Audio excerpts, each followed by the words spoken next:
10,000-ობით ადამიანი მთელი საქართველოდან დღეს პატრიარქის უკანასკნელ გზაზე გასაცილებლად ჩამოვიდა. სამებიდან სიონამდე ხალხმა კილომეტრიანი მსვლელობით პატივი მიაგო ილია მეორის ხსოვნას. თბილისის შუაგული დღეს სამგლოვიარო პროცესიის მონაწილეებს ვერ იტევდა. საქართველო მიყვარხარ, საქართველო მიყვარხარ.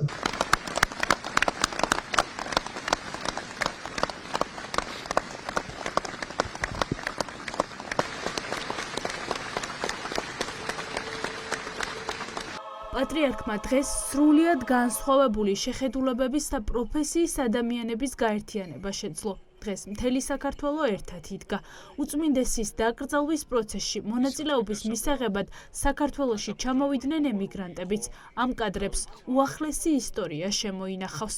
ცოცხალ ჯაჭვში მდგომმა ჯარისკაცებმა პატრიარქი ცრემლებით და თეთრი ვარდებით გააცილეს. ამ ტაძარში გაატარა თავის მამამთავრების დიდი წილი. 50,000 ნათლული და 1000-ობით ეკლესია, რომელიც მისი მმართველობის დროს აშენდა ან აღადგინეს. ახალი მონასტრები, რომლებსაც ილია მეორემ ჩაუყარა საფუძველი და რწმენა, რომელიც ადამიანებში დაბრუნდა. დღეს ყველა იხსენებდა, რა მოუტანა ეკლესიას ილია მეორის მმართველობა. ეს იყო დიდი ეპოქა, რომელიც პატრიარქმა ქართველ ერს მაგალითად დაუტოვა და მადლიერი მამლე გამოუხატო პატრიარქის და ქართული ხალხის მიმართ. ბედნიერი ვარ, რომ ვიცხოვრე იმ ეპოქაში, როდესაც მოღვაწეობდა და ცხოვრობდა ჩვენი პატრიარქი, უწმინდესი და უნეტარესი. იგი უწმინდესიც იყო და უნეტარესიც. ეს იყო ადამიანი, რომელმაც მთელი თავისი სიცოცხლე, თესა, სიკეთე, სიყვარული, მეგობრობა და გვასწავლა ქართველებს ის როგორებიც უნდა ყოფილიყავით. მან გაამთლიანა, გაერთიანა საქართველო და უამრავი ულამაზესი ტაძრები ააშენა საქართველოში და გააფწყინა ამით საქართველო. ვგლოვობთ მას და თან ძალიან დიდი სიხარული და სიამაყის გრძნობა გვაქვს, რომ აი იმ საუკუნეში ვცხოვრობთ იმ დროს, როცა ილია მეორე იყო ჩვენი უწმინდესი და უნეტარესი.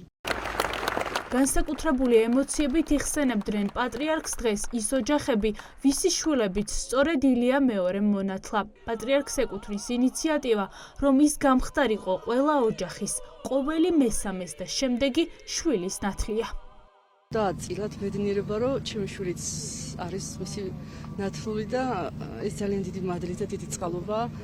და ვიცი, მე მგონი საქართველოში არ ყოფილა ესეთი შემთხვევა ბოლო ამდენიმე წლების განმავლობაში, რომ ასე შეკრებული იყოს ერი, ამდენი სითბო, ამდენი სიყვარული და არ ვიცი, ოჯახი არ დარჩენილი ალბათ, რომ პატრიარქისთვის პატევი არ მიაგო და ეს მართლა ერთეულების ხვედრია და ჩვენ მართლაც საუკეთესო პატრიარქი გვყავდა. ჩემი შვილის ნათლია, წუხელი ჩამოვედით, დაგვათენდა თავზე, გავაცილებთ პატრიარქს ბოლო გზაზე. მინდა რომ მივაგოთ პატივი. ძალიან გული გვეთკინა და დალოცოს სრულიად საქართველოს პატრიარქმა. ჩემი მესამე შვილიშვილი პატრიარქის მონათლულია, ახლა ისინი საფრანგეთში არიან და მინდოდა ძალიან გულით მოსულიყავდა. ასპინძინა ჩამოყოლე. კი, მეც ასპინძინა. ბოლო გზაზე გააცილეს პატრიარქი მისმა ნათლულებმაც, ვისაც ილია მეორესთან შეხება წამით მაინც ქონია, ამბობენ, რომ პატრიარქი იყო სიყვარულის და სიკეთის მაგალითი. საზოგადოებას ყველა წამს ახსენებდა, რომ ერს გამთლიანება და სიყვარული გადაარჩეს. პატრიარქი ჩემი ნათლია იყო და ძალიან ახლო ურთიერთობა მქონდა მთელი ჩემი ცხოვრების განმავლობაში მასთან. როგორც მონასტერში, ისე ყოველთვის თბილი, მოსიყვარულე, დამრიგებელი, ცრემლი არ გამჩერებია, ეს დღეებია სულ, იმიტომ რომ ბევრმა არ იცის როგორი პიროვნება და როგორი ადამიანი იყო.